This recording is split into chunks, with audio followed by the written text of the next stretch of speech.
Bunda Cliffs in Australia, is this the edge of the world? Located on the Great Australian Bight in southern Australia, is the vast, featureless Nullarbor Plain, the world's largest single piece of limestone, covering an area of 270,000 square kilometers and extending some 1,000 kilometers from the east to the west. The area is so flat that the Trans-Australian Railway runs across its surface for about 483 kilometers in a completely straight line. On the surface of the plain there are areas of slight depressions where sparse rainfall has slowly dissolved away some of the limestone. There are also places where underground caves or sinkholes have collapsed to form dents in the surface.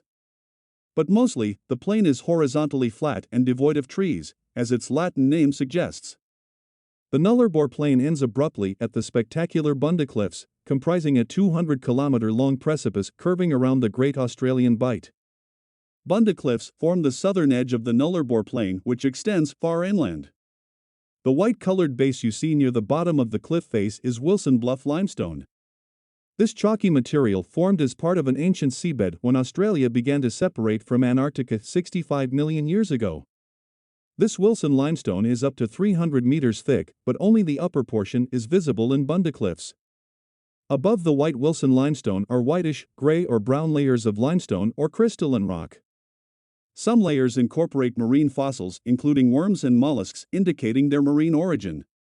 Other layers are made up entirely of marine sediment, foraminifera.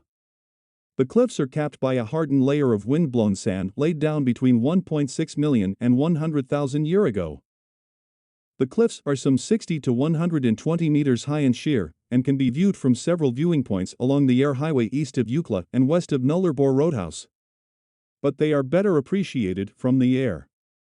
The Air Highway, Australia's main east-west link, follows the line of this spectacular coast less than a kilometer inland.